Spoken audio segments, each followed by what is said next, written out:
Hello, this is Nick from reviewoutlaw.com. Today I'm going to be showing you how to fix a plumbing nightmare. We have a lot of different parts here I got at Home Depot. A lot of these push connector caps, ends for faucets, corners. Then out in the hallway here I have some PEX, blue and red. Now, I've never done any PEX before, so this is my first attempt. But we purchased this building and it has a lot of leaky pipes and a lot of plumbing we want to move. This used to be an old shower, so we want to convert that just into a sink with the hot and the cold. We're putting PEX through the wall coming out here. Things like that. This over here, there used to be a sink over here, so we don't want the sink over here. We're going to cap those. We've already capped those. And we have a hole here in the stink pipe, so we're going to basically cover that up as well.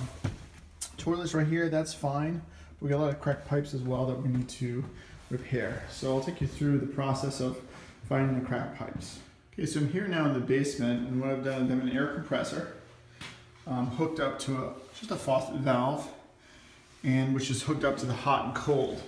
So from here, what I'm going to do, I have this little adapter. I got this on Amazon. It's about 27 bucks, and it converts an air compressor into a hose. So as you can see, I got 50 psi right now on it, and the valve is closed. So I'm going to close this is my hot and then my cold, because there's a mixing valve here. So I'm closing that. If I turn this on, and I'll let air into the system, and basically now I can decide if I go to this side, it's going to go into my water tank, which should be empty, and then my cold side. So first I want to get the compressor up to air. You don't want to put more than 65 psi in the hose, but you can push it in about 150 psi. Now when I have somebody go upstairs and to figure out which one's hot, which one's cold, they'll feel the air push out of the cold one, and then I'll label my pipe hot or cold. Okay, so now as you can see, we have these are my old sinks, and I have this little push connector here. And I don't need these two connector pieces anymore. So what I'm going to do is I'm going to put my piece on. I've already cleaned up any excess copper. Putting it on here. And then I'm going to push real hard down, make sure it's nice and level on here. Oh, my whole copper pipe moved. And then I'm going to do the same thing with this one right here. And then once it's on, make sure they're down, you don't hurt the fixture. Take the rubber part of the hammer. Hold the pipe so it's not going down. That's good. But in a tight like thing like this, you can get your hand in there. So you get it on as much as you can. Yeah, you can see that one go right down. What are you doing? This one should just take the burrs out with this tool here on the inside. And then if you get this tool here, go on the outside and make it nice and smooth. You want it nice, smooth. You want scratches in it, so if you use a push connector, you solder or whatever, it gives you a nice surface. Just make sure it's always clean, always nice and clean like that. That'll snap on perfect.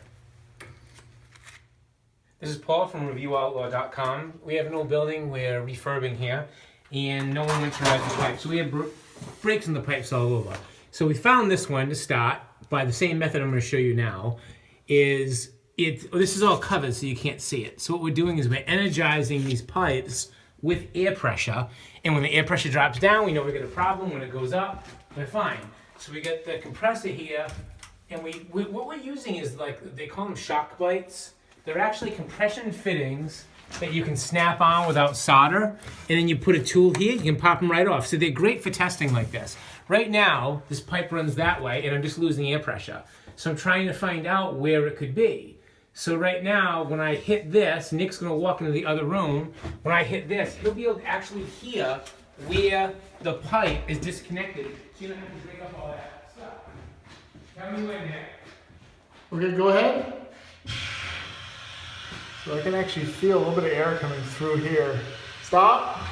And you can actually see where there's a little bit of water leaking right here.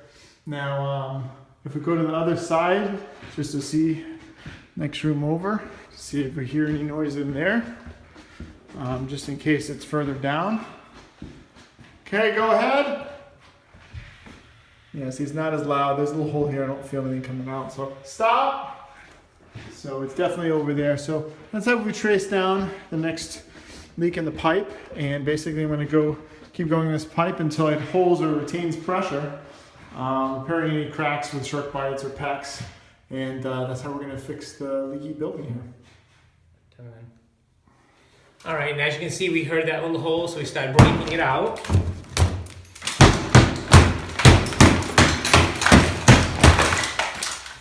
And right where we said it was, look at the disconnect here, disconnect here, disconnect here. What happens with these old buildings if some jerk doesn't winterize them and leaves them abandoned the way these people did, is your solder joints all pop. You'll get other pops in the middle of the pipes, but your solder joints expand, contract, and this is where they all pop. So that's what you get. So now as you can see, where we had broken pipes before, put some couplers, came in, it PEX with the crimp, went to a T here, and then connected back into PEX. On this corner here, we just put a corner piece, copper to copper, because this piece was fine. So after we test the air pressure, it actually held. This is our cold. And then now we're going to test our hot. Hey guys, thanks for watching our video. If you have time, please subscribe to my channel, click here to watch more videos, or please give me a thumbs up. Thanks.